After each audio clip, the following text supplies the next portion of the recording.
At exactly 7:03 a.m., under the brutal Arizona sun, a 67-year-old man stood trembling in the middle of a construction site on the outskirts of Phoenix. Two cement bags, 200 pounds combined, were tied together with thick industrial straps and pressed into his bleeding arms. Dust filled the air. Forklifts roared in the background, and a circle of workers had slowly formed around him, not to help, but to watch. "Come on, Grandpa," the site owner laughed. 200 pounds, 50 yards, 6 hours total. If you don't finish your quota by 1 p.m., you're fired. The old man's knees shook. His palms were torn open where the straps cut into his skin. His lower back burned like it was being split in two. But what terrified him most wasn't the pain. It was the thought of going home that night and telling two hungry children that there would be no dinner. Because waiting for him in a rundown mobile home across town were his two grandchildren, 8-year-old Sophia and 10-year-old Diego, who had already lost their mother and whose father had drowned himself in alcohol. The old man closed his eyes, not to rest, not to give up, but to whisper a prayer so quiet no one else could hear it. "God, I don't need a miracle. I just need one more day." That was when the wind changed. Not a normal desert breeze, but something heavier, deeper, as if the air itself had stopped breathing. And then, from behind him, a calm voice spoke. "You don't have to carry that alone. Before we go any further, let me ask you something. Have you ever felt like no one sees how hard you're trying? Like you're carrying weight no one else is willing to notice? Working, sacrificing, staying silent so others can survive? If that's you, this story is for you. Here on Heaven Walks With Us, we share true-to-the-heart stories about faith, dignity, and the moments when God steps in right when everything feels unbearable. If you believe that no sacrifice made in love is ever invisible, take a second to subscribe and stay with us, because what you're about to hear may change the way you see suffering forever. Now, let me take you back to the man holding those cement bags in the Arizona heat. His name was Robert Alvarez. He was 67 years old, with sun-darkened skin and hands that told the story of a lifetime of labor, carpentry, roofing, drywall, anything that paid cash and kept food on the table. Once, years ago, Robert had owned a small woodworking shop in Texas. Nothing fancy, just cabinets, tables, repair jobs for neighbors. But when his wife Elena died of breast cancer, after the insurance ran out and the bills didn't, everything collapsed. His son Daniel tried to hold it together. But construction jobs dried up. Painkillers turned into beer. Beer turned into whiskey. And before Robert realized it, his son was no longer a provider, but another person who needed saving. 3 months ago, Daniel's wife left. She packed a single suitcase, kissed the children while they slept, and disappeared into the Arizona night. That was the night Robert sold his last tools. And that was the night 2 children became his responsibility. Every morning now began the same way. Robert woke before sunrise in a cramped mobile home outside Phoenix. He made breakfast with whatever was left. Toast with peanut butter, or eggs stretched between 3 plates. Sophia always noticed. "Grandpa, are we okay?" she would ask softly. Robert would smile and nod, even when he wasn't sure. He rode the bus nearly 90 minutes each way to the construction site where Alexander Miller, a wealthy contractor in his 40s, ran the job. Miller didn't hire Robert because he respected him. He hired him because Robert was old, desperate, and wouldn't complain. Every day, Miller reminded him of that. "Guys like you should be at home watching TV," he'd shout in front of everyone. "You slow us down." Robert never answered back, because answering back meant losing the job, and losing the job meant hungry children. That morning, as Robert lifted the first double bag load, his back screamed in protest. But inside his chest, another voice spoke louder. Sophia's voice, Diego's laugh. 2 children who still believed their grandfather was strong. And so Robert took one step forward, not knowing that before the sun reached its highest point, everything was about to change. That evening, Robert Alvarez stepped off the bus just after sunset. The Arizona sky burned orange and red behind rows of palm trees and power lines, but the beauty meant nothing to him. His legs ached with every step as he walked the final 3 blocks toward the mobile home park where he lived. He already knew what awaited him inside. As soon as he opened the door, the smell hit him first: stale beer, sweat, and something broken that no amount of cleaning could fix.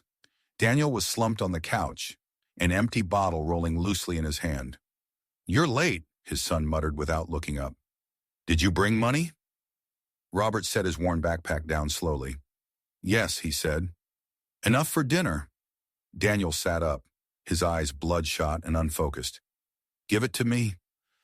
"I need it." Robert hesitated. Sophia and Diego appeared from the hallway, barefoot, their eyes wide with the quiet fear children learn too early. When they saw their grandfather, they ran to him and wrapped their arms around his waist. "Grandpa," Sophia whispered, pressing her face into his shirt, "I'm hungry." That single word cut deeper than anything Alexander Miller had ever said. "Go wash your hand," Robert said gently. "Dinner's coming." The children obeyed, glancing nervously back at their father. Daniel stood, swaying slightly. "I said give me the money." "After we eat," Robert replied, his voice calm but firm. "The kids come first." Daniel laughed bitterly. "Always the hero," he sneered. "Funny how you act like a saint now, after ruining my life." Robert felt the familiar sting in his chest. "I didn't ruin your life," he said quietly. "I'm trying to save your children." Daniel stepped closer. "You think I don't know what people say?" he snapped. "That my wife left because she couldn't stand watching her father-in-law break his back while her husband drank himself numb?" Robert said nothing. Some accusations didn't need answers. That night, after the children ate scrambled eggs and toast and fell asleep, clutching the same worn blanket, Robert sat alone in the small backyard. A single desert tree stood there, barely alive, but stubborn. Elena had planted it years ago. He looked up at the stars, barely visible through the city haze. "God," he whispered, his voice cracking. "I'm tired." He didn't ask for wealth, or comfort, or justice, just strength. The next morning came too quickly. By 6:30 a.m., Robert was already back on the bus, holding his lunch, a peanut butter sandwich and a bottle of warm water. At the construction site, something felt wrong immediately. The cement bags were stacked differently, paired, strapped together. Robert stopped walking. "Mike," he called quietly to a coworker. "What's this?"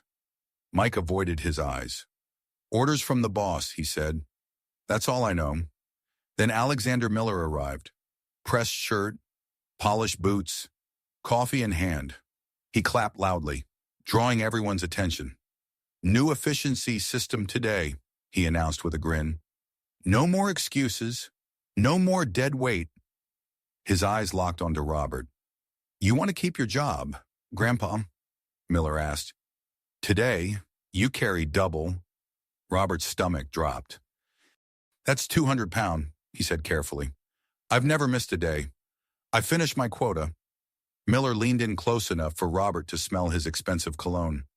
"And today," he whispered, "you're going to earn every dollar, or you're done." Laughter rippled through the site. Robert looked at the stacked bags. Then he thought of Sophia, of Diego, and he bent down to lift, not knowing this cruelty was only the beginning. Alexander Miller didn't announce the new rule quietly.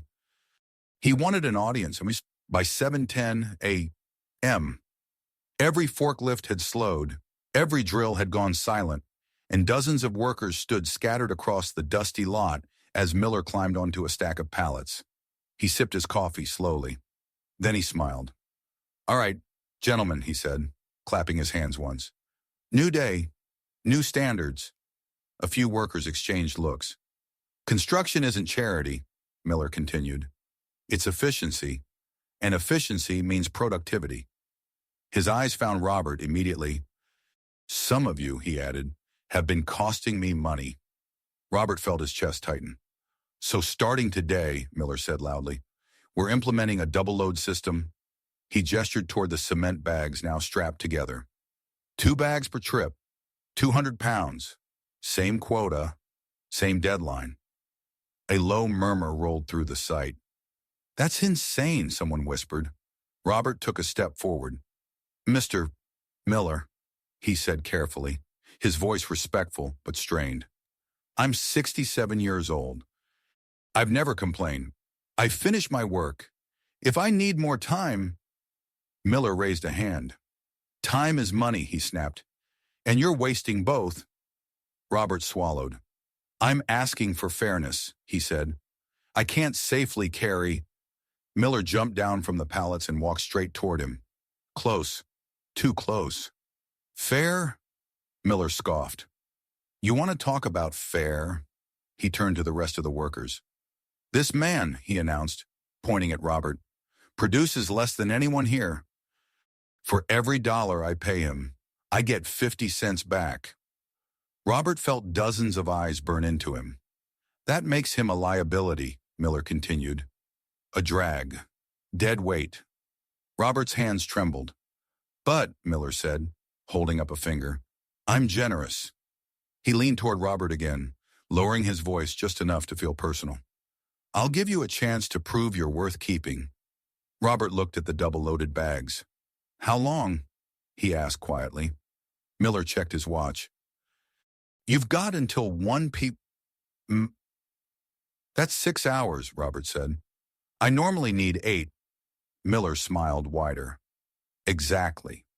A few workers shifted uncomfortably. One of them, Mike, cleared his throat. Sir, he said cautiously, that's dangerous. OSHA. Miller turned on him instantly. Are you questioning how I run my site? Mike dropped his eyes. No, sir. That's what I thought. Miller looked back at Robert. 6 hours. Full quota. Double load. Robert hesitated. And if I don't? He asked. Miller's smile disappeared. Then you're done, he said flatly. No job. No paycheck for the week. Robert's heart pounded. That money feeds my grandchildren, he said. Miller tilted his head. Not my problem. Then he leaned in close enough for only Robert to hear. And if you think you'll just go find another site, you won't. Robert froze. I know every major contractor in Phoenix, Miller whispered. One call from me, and no one hires you. You'll be blacklisted. Robert felt the ground shift beneath him. At his age and with his body, construction was all he had. Miller stepped back and raised his voice again. Any questions? Silence. Good, Miller said. Then let's get to work. Robert stood there for a long moment. His mind raced. No job meant no food. No food meant Sophia and Diego going to bed hungry. Slowly, painfully, he nodded. I understand, he said. Miller clapped once. That's the spirit. As the workers dispersed, Robert walked toward the first set of double-loaded bags. His hands hovered over the rough fabric. 200 pounds. He bent his knees. His back screamed before he even lifted. And as he drew in a deep breath and began to rise, he had no idea that this cruel rule, meant to break him, was about to summon something far greater than Alexander Miller had ever imagined. Robert Alvarez crouched in front of the first double-loaded bags. 2 cement sacks, 200 pounds, strapped together like they were never meant to be carried by a human body. He adjusted his feet the way he'd done 1,000 times before, one slightly forward, knees bent, back as straight as he could manage. He inhaled, then he lifted. The pain was instant, not sharp, but crushing. It felt as if gravity itself had doubled, as if the desert had decided to press him into the ground and see if he would break. His arms shook violently as he forced himself upright. For a brief moment, he just stood there, frozen, waiting to see if his legs would give out. They didn't. Look at that, Alexander Miller called out, clapping slowly. He's still standing. A few nervous laughs followed. Robert took his first step. His right foot moved forward barely 6 inches, but the shift in weight sent a lightning bolt of pain through his lower back. His breath hitched. He took another step. And another. Each one felt like dragging chains across broken glass. 50 yards. That was the distance. Halfway through the first trip, sweat poured down his face, soaking his shirt within minutes. The straps cut deeper into his forearms with every movement, burning his skin raw. At 20 yards, his vision blurred. "Already tired?" Miller shouted. "Come on, Grandpa. You've barely started." Robert stopped. Just for a second. He leaned forward slightly, gasping for air, his lungs burning. "Move!" Miller barked. "You don't get paid to rest." Robert closed his eyes. Sophia's face appeared in his mind, sitting at the small kitchen table, swinging her legs, asking if there would be milk tomorrow. "For them," he whispered. He kept going. When he finally reached the drop point, his arms failed him all at once. The bags fell with a heavy thud, and Robert nearly collapsed forward, catching himself just in time. He bent over, hands on his knees, chest heaving. "First trip done," Miller announced cheerfully. "Only 24 to go." Robert glanced at the clock. 7:30 a.m. It had taken him nearly 20 minutes. He turned and started back. The walk without the weight should have been easier, but it wasn't. His legs trembled with every step. His back throbbed in deep, pulsing waves. The second lift was worse, much worse. As he bent down again, a sharp stab shot through his spine, forcing a grunt from his throat. Miller laughed. "Careful there," he said. "Wouldn't want you breaking before lunch." Robert gritted his teeth and lifted anyway. This time, his body protested immediately. His knees shook so violently he had to pause just to steady himself. The bag swayed, threatening to pull him off balance. The walk back felt endless. He had to stop twice. Each time, Miller counted loudly. 1, 2, 3. Robert hated those numbers. By the time he dropped the bags for the second time, his hands were numb. Blood seeped through the torn skin of his palms. He leaned against a concrete pillar, dizzy, barely able to breathe. 7:55 a.m. 2 trips, 45 minutes gone. "You're falling behind," Miller said calmly, checking his watch. "At this pace, you'll be here all night." Robert straightened slowly. "I can continue," he said, though his voice shook. "Good," Miller replied, "because stopping isn't an option." The third lift was when something inside him tore. Not visibly, not loudly, but deep in his lower back, a searing pain ripped through him, stealing his breath and forcing a cry from his chest before he could stop it. Several workers turned away. One of them muttered, "This isn't right."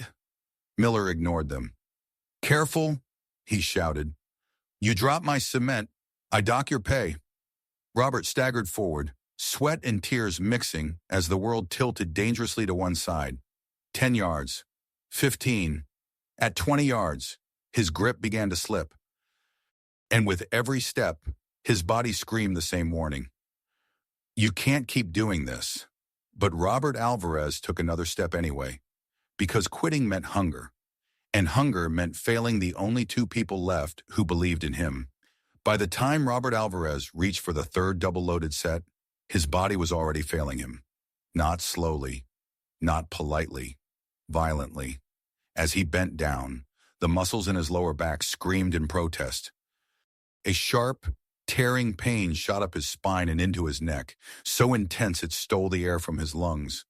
He froze, just for a second. Alexander Miller noticed immediately. "What's wrong?" he called out mockingly. "Don't tell me you're tired already." Robert swallowed hard and slid his arms beneath the straps. The fabric burned against open skin. His fingers trembled as he tried to find a grip that no longer existed. He lifted. Pain exploded through him like an electric shock. His knees buckled, but somehow, through pure instinct, he forced himself upright. The bag swayed dangerously. Several workers gasped. "Careful," someone whispered. Robert took one step, then another. Each movement sent waves of agony through his back, his legs, his shoulders. places that no longer felt like part of him, but like enemies turning against him. At 10 yards, his vision darkened around the edges. At 15, his hands began to slip. Sweat poured down his face, blinding him. His shirt clung to his back, soaked and heavy. "Come on, Grandpa!" Miller shouted. "Don't embarrass yourself now." Robert tried to adjust his grip. That was the mistake. The straps slid. Time slowed. He felt the weight shift suddenly to one side, dragging his body with it. His foot caught on a small ridge in the concrete, and his balance was gone. There was no way to stop it. The bags tore free from his hands. 200 pounds of cement slammed into the ground with a brutal crash, pulling Robert down with them. He hit the concrete hard. Knees first, then his hands, then his shoulder. The impact knocked the breath from his chest and filled his mouth with dust and blood. Pain radiated through his body in waves so violent he couldn't even scream. For a moment, the entire construction site went silent. Then the laughter started. Loud, sharp, cruel. Alexander Miller laughed the hardest. "Gee, well, look at that," he shouted, clapping his hands together. "Our star employee decided to take a nap."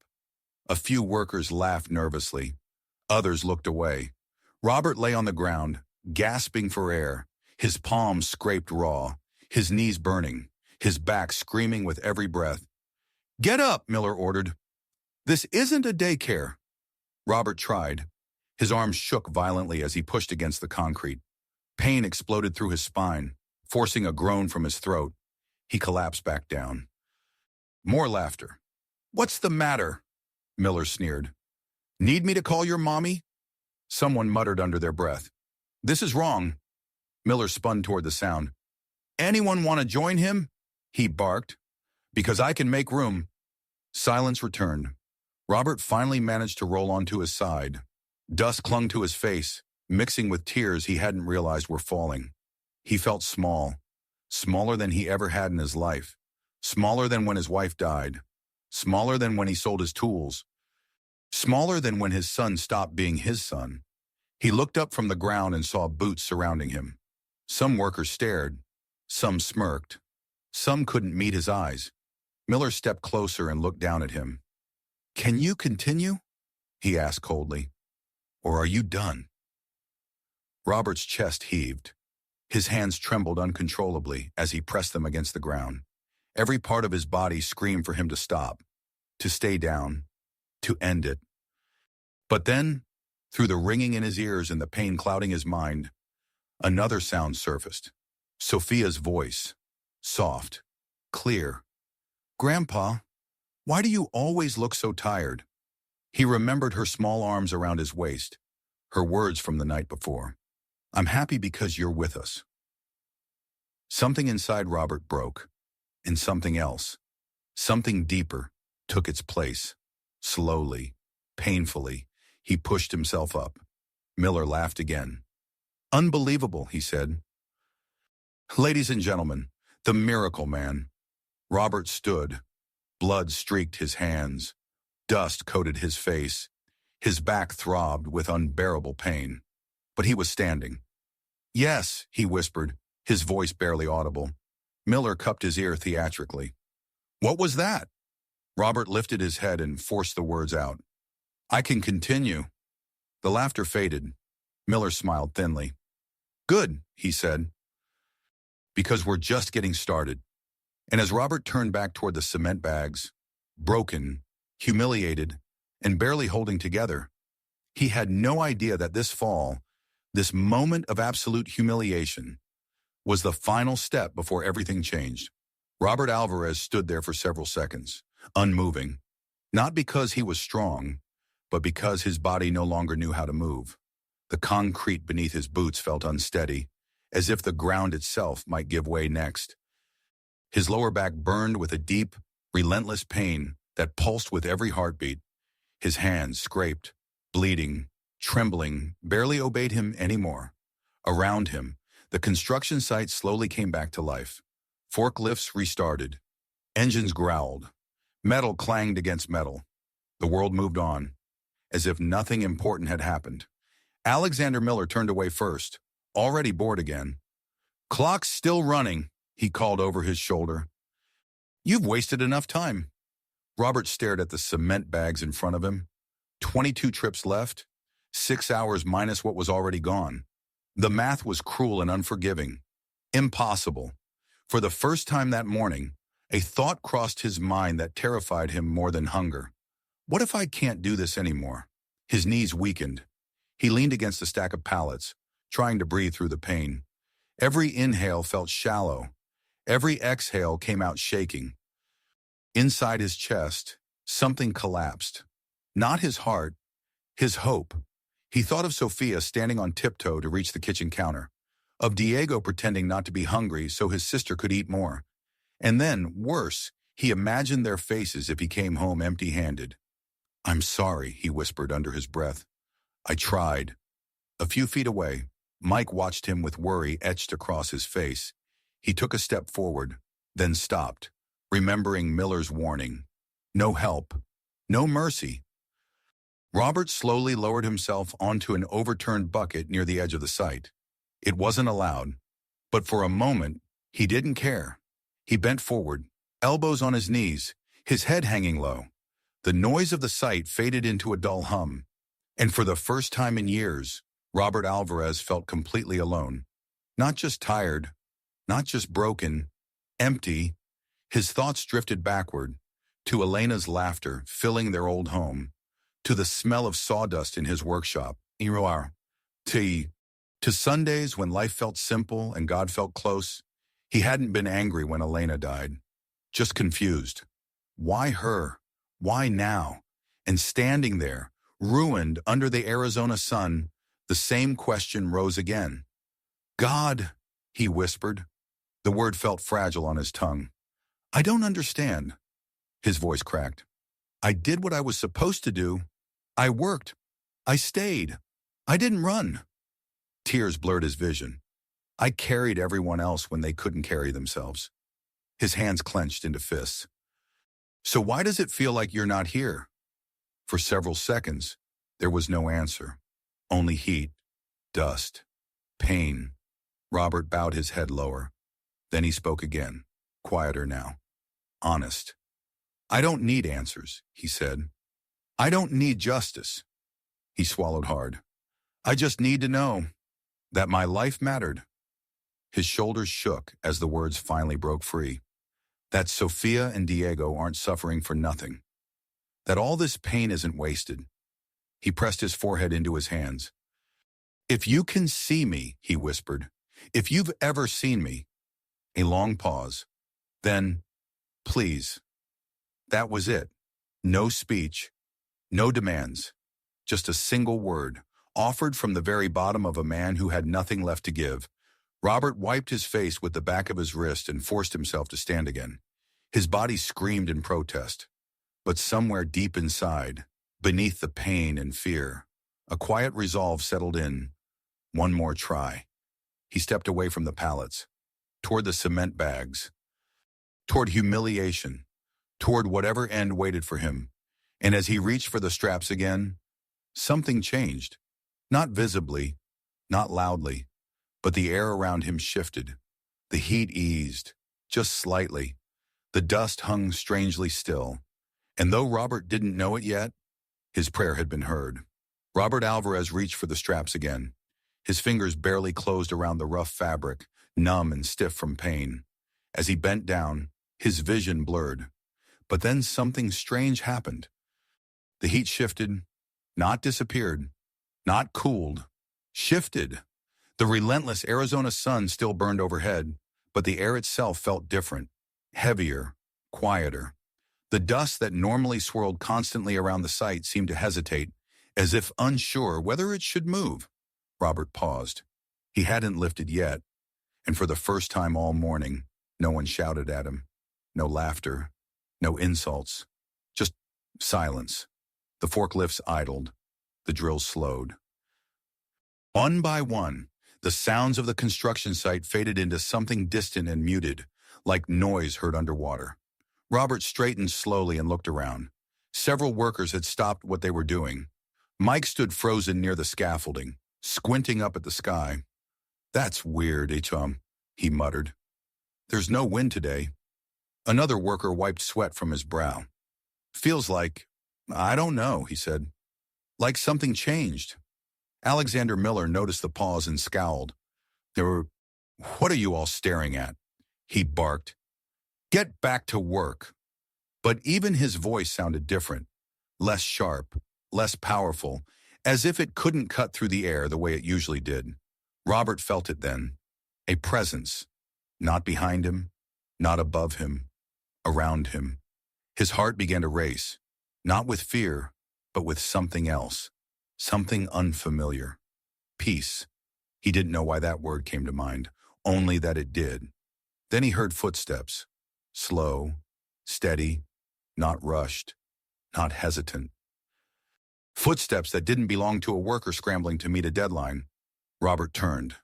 A man was walking toward him from the edge of the site. No hard hat, no safety vest, just a simple white shirt, worn jeans, and boots dusted with desert sand.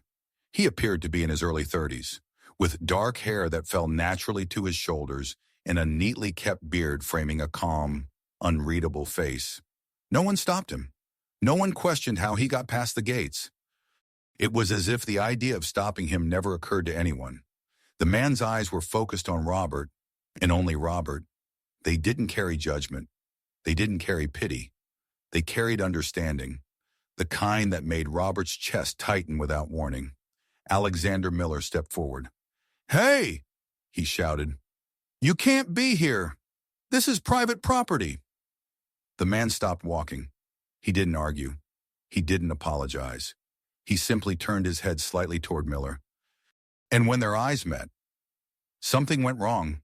Miller opened his mouth to continue yelling, but no sound came out. His lips moved. Nothing followed. Confusion flickered across his face, quickly replaced by irritation. He tried again. Still nothing. A ripple of unease spread through the workers. "Did you hear that?" someone whispered. "He didn't make a sound." Miller cleared his throat violently. Nothing. The man turned back to Robert. Up close, there was nothing flashy about him. No glow. No light. No spectacle. Yet standing before him, Robert felt as though someone had reached directly into his chest and gently taken hold of the weight he'd been carrying for years. The man spoke softly. "May I help you with that?" His voice was calm, but it carried, not loud, just impossible to ignore. Robert stared at him, words caught in his throat. I still have work to do," he managed to say. "My grandchildren depend on this job." The man nodded slowly, as if he already knew. "You've been carrying far more than this," he said, glancing briefly at the cement bags. "And far longer." Robert's breath caught. "Who are you?" he asked, barely above a whisper. The man's lips curved into the faintest smile. "A friend," he replied. Then he placed his hand, not on the bags, but gently on Robert's shoulder. And in that instant, every ounce of pain, fear, and humiliation Robert had been holding back surged to the surface. The desert wind stirred again. And the entire construction site seemed to hold its breath. The man's hand rested gently on Robert's shoulder. It wasn't heavy. It didn't press down. Yet the moment it touched him, Robert felt his knees weaken. Not from pain, from recognition. The man looked at him, not like a supervisor judging output, not like a stranger passing by, but like someone who had been watching his entire life unfold in silence. "Robert Alvarez," the man said quietly. The name hit him like a blow. Robert's breath caught in his chest. No one at the site used his full name. Most didn't even bother remembering it. How do you know my name?" Robert asked, his voice trembling. The man didn't answer right away. Instead, he looked past Robert, toward the sun-bleached horizon, the endless Arizona desert stretching outward like an open wound. "I know how early you wake," the man said softly. "I know how you count coins at night, wondering if it will be enough." Robert's eyes burned. "I know you give the children the bigger portions," the man continued, And tell them you already ate. A sharp ache pierced Robert's chest. I know the sound you make when you try not to cry, the man said, his voice steady but filled with something deeper. So they won't hear you from the next room. Robert's hands began to shake uncontrollably. No one, not even Elena, had known all of that. The man turned back to him. I know the weight of the promises you kept when everyone else walked away. Robert swallowed hard. My wife, he whispered. She died thinking I'd be okay. The man nodded. She was proud of you, he said. She still is. Tears spilled freely now. Robert tried to wipe them away, embarrassed, but the man didn't look away. I'm not strong, Robert said.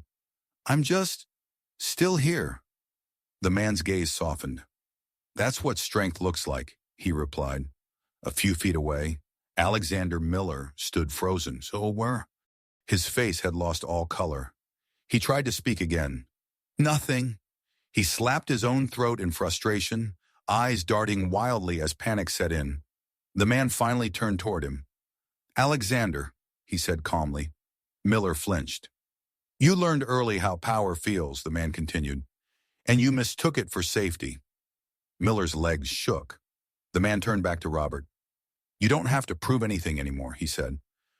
You don't have to earn your worth. Robert looked down at the cement bags strapped together in front of him. 200 pounds, a symbol of everything he'd been carrying. Work, shame, guilt, fear, responsibility. I still need this job, Robert said quietly. They need food. The man shook his head gently. They are not as fragile as you fear, he said, and you are not as alone as you think. He leaned closer, lowering his voice. You've carried enough. Robert's heart pounded. What do you mean? He asked. The man's hand tightened slightly on his shoulder, not with force, but with assurance. Let it go, he said. Robert stared at the straps. Every instinct screamed against it. Letting go meant losing everything. Letting go meant falling again. I don't know how, Robert whispered.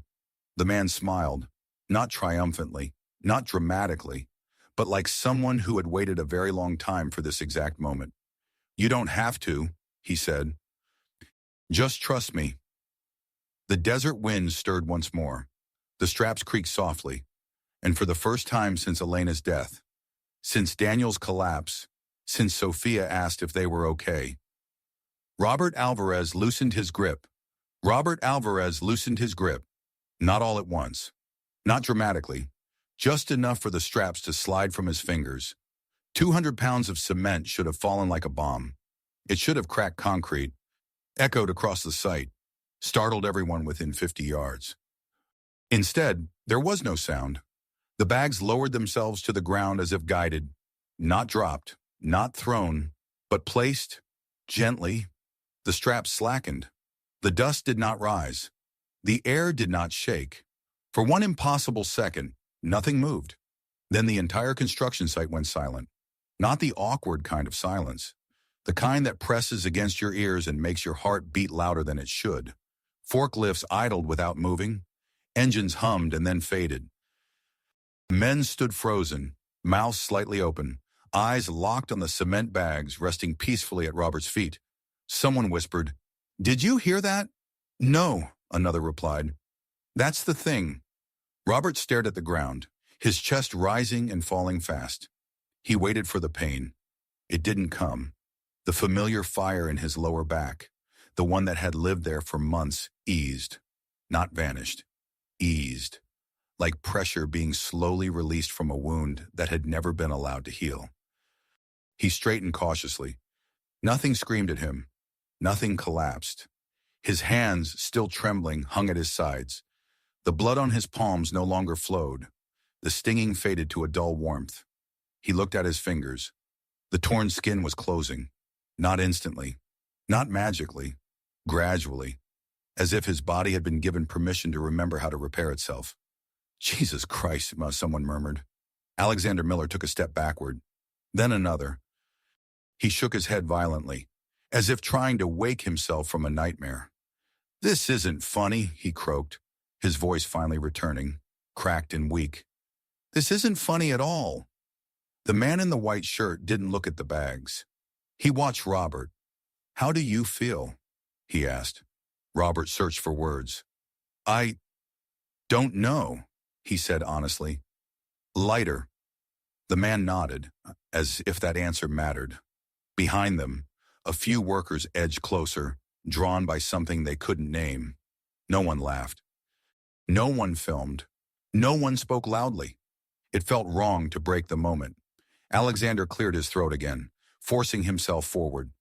Who do you think you are? He demanded, though the authority in his voice was gone. You can't come onto my site and... The man finally turned toward him. Alexander stopped mid-sentence. His mouth opened. Nothing came out. Again. Panic flashed across his face. The man spoke calmly. You tied burdens to a man who was already breaking, he said. And you called it efficiency. Alexander's knees trembled. I didn't, he tried to say. The words failed him. The man gestured gently toward Robert. This man has carried more than you ever will, he continued. And he never asked for applause. Robert felt his throat tighten. The man's voice never rose. It didn't need to.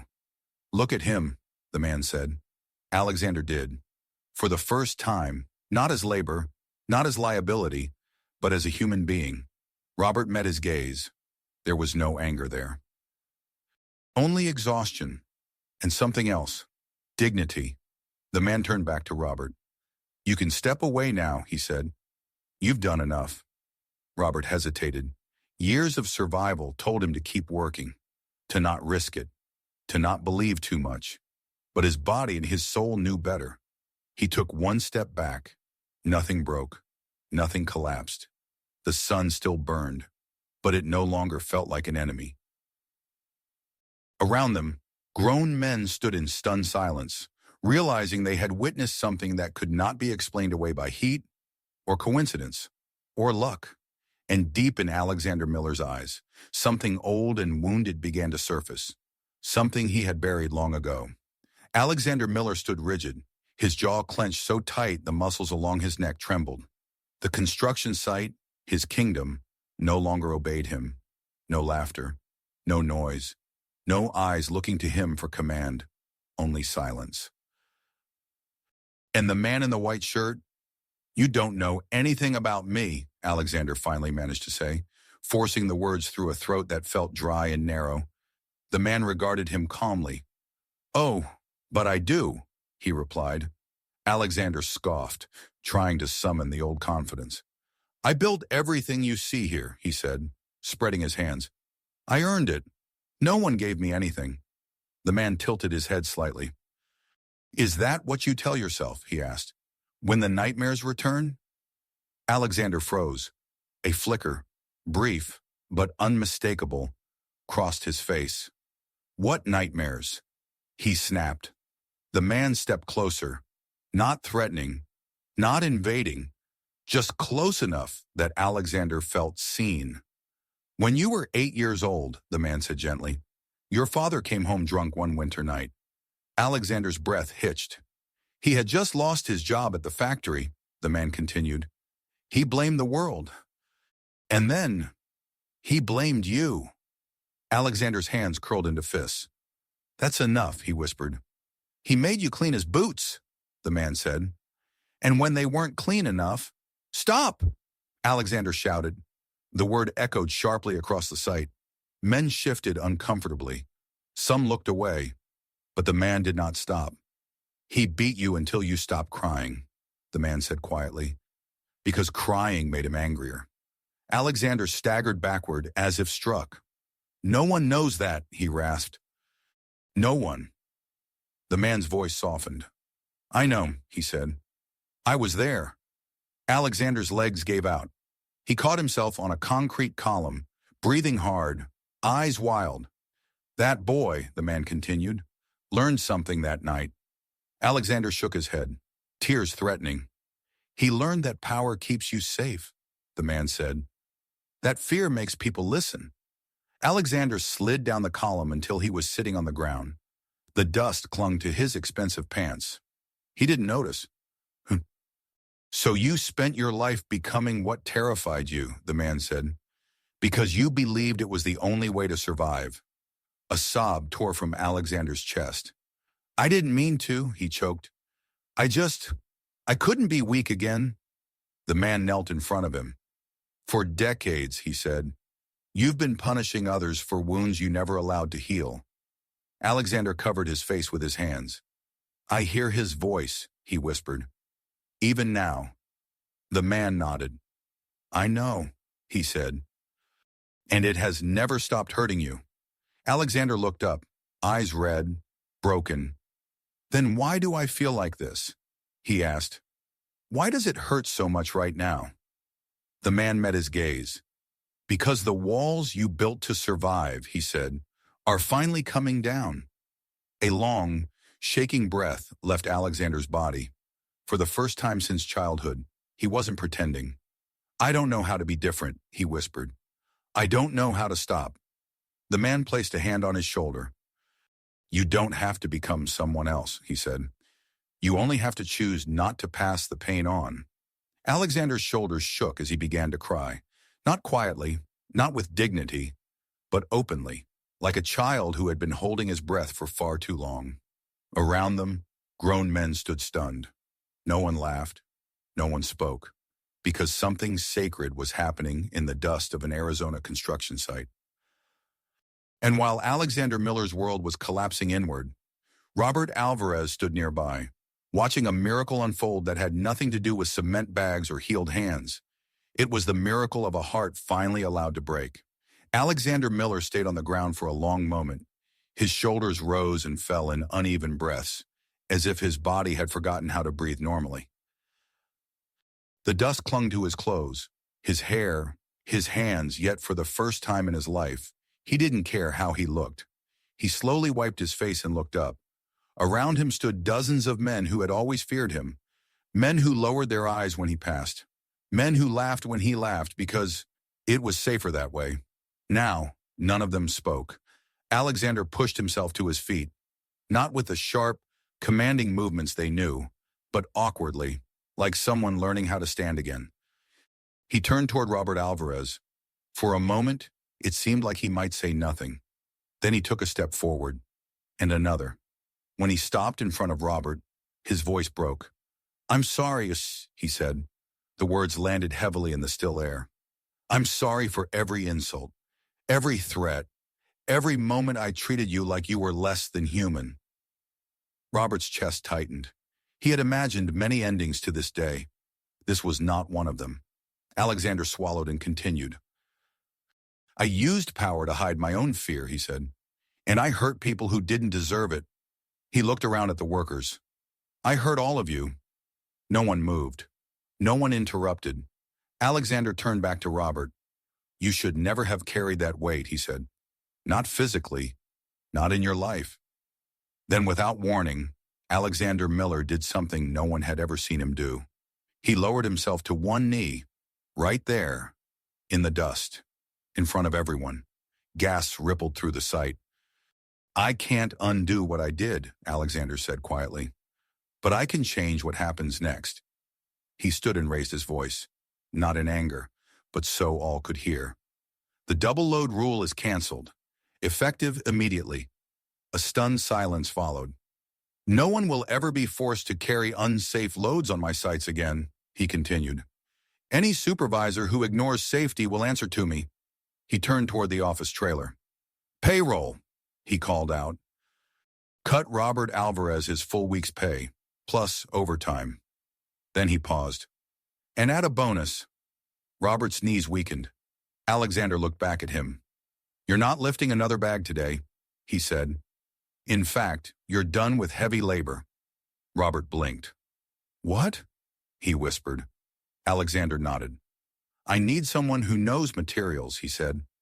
Someone who understands work, not numbers on a spreadsheet. He gestured toward the site. You start tomorrow as materials supervisor. Same pay. Less strain. Robert struggled to speak. I don't know what to say. Alexander's eyes softened. You don't have to say anything, he replied. You've already said it with your life. The man in the white shirt watched silently from a few steps away. Robert turned toward him, heart pounding. "Sir," he said, his voice thick with emotion, "I don't even know how to thank you." The man smiled gently. "You already did," he replied. "Every morning you chose love over bitterness." As he spoke, Robert noticed something else. The ache in his back, the deep, constant pain that had been his companion for months, was gone. Not dulled. Gone. He straightened slowly, waiting for the familiar stab. Nothing came. He flexed his fingers. The skin was whole, warm, unbroken. Robert let out a shaky breath he hadn't realized he'd been holding. Around him, men stared in disbelief. "He's not limping," someone whispered. "Did you see his hands?" Alexander noticed too. His eyes widened, not with fear this time, but with awe. What just happened?" he asked quietly. The man in white met his gaze. "Mercy," he said. Then he turned back to Robert. "Go home," he said softly. "Your grandchildren are waiting." Robert nodded, tears streaming freely now. He picked up his backpack, lighter than it had ever felt, and took one last look at the site, at the men who would never forget this day. At the man who had knelt where he once ruled. And when Robert turned again, the man in the white shirt was already walking away.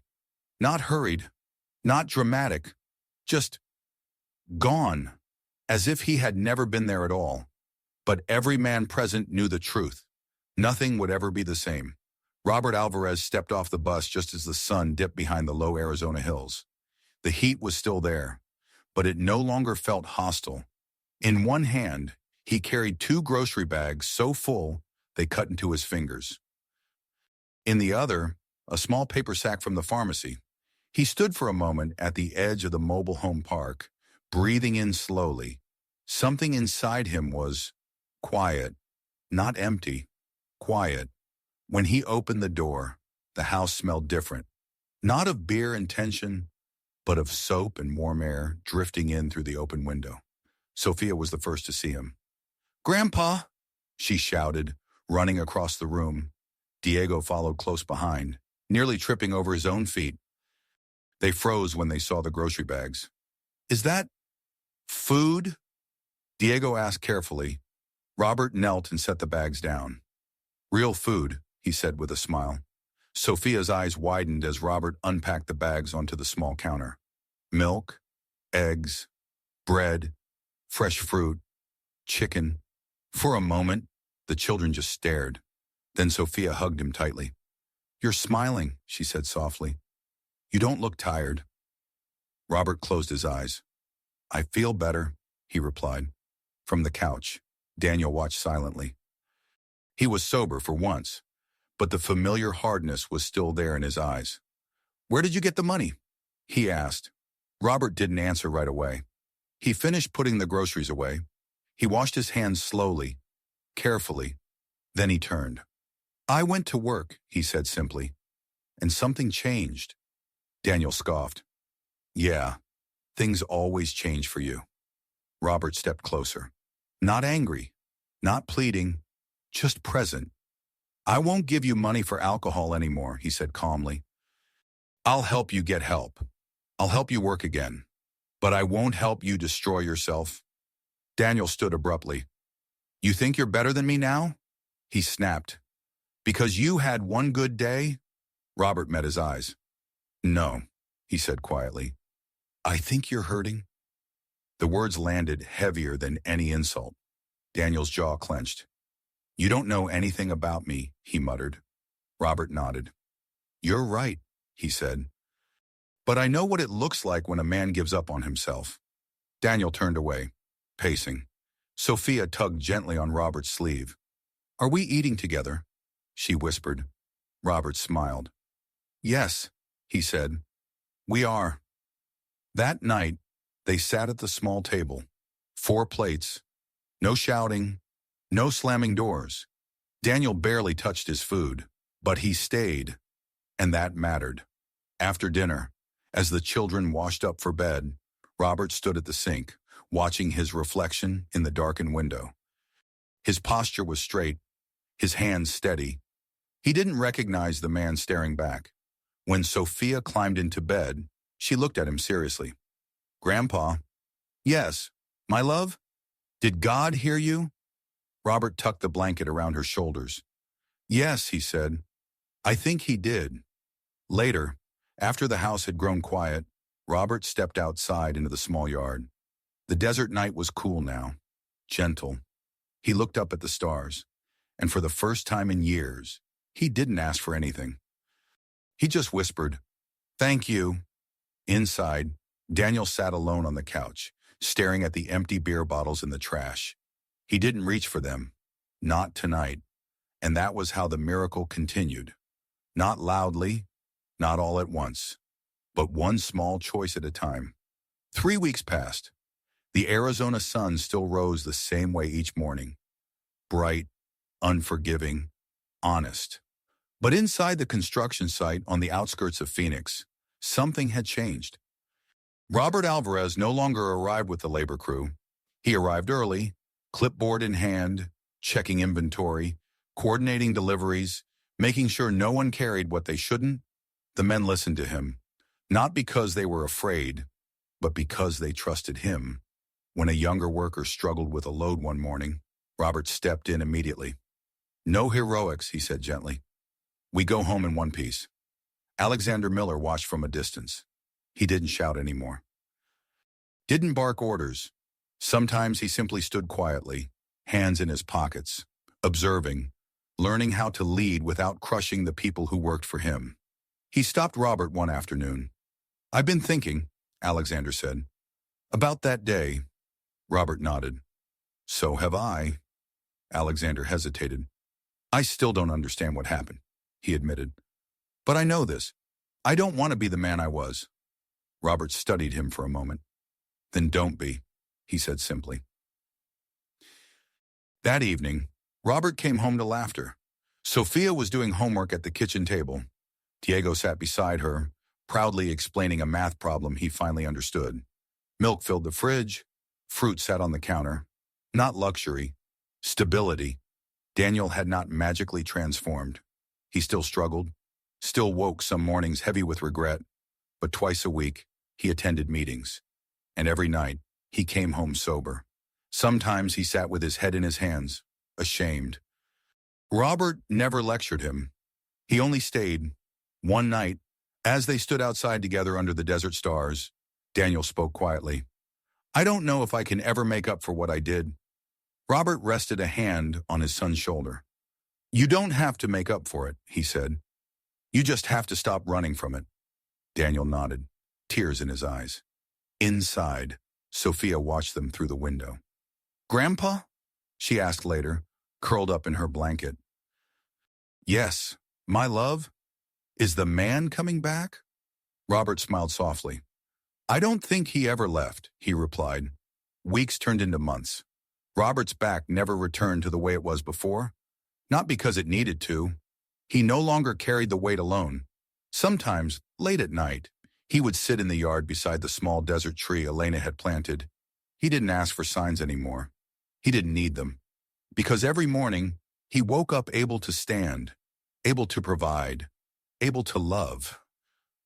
And he understood something he hadn't before. The miracle wasn't just that the weight touched the ground without a sound. The miracle was that a man who had been invisible was finally seen. That cruelty was interrupted. That dignity was restored. And that love, quiet, stubborn, and faithful, was stronger than fear. If you're watching this and carrying something heavy, a burden no one thanks you for, a responsibility you never asked for, know this: you are not forgotten. Your sacrifice is not wasted, and help can arrive in ways you never expect. If this story touched your heart, subscribe to Heaven Walks With Us for more stories of hope, faith, and quiet miracles. And before you go, tell us in the comments, what burden are you carrying today? You don't have to carry it alone.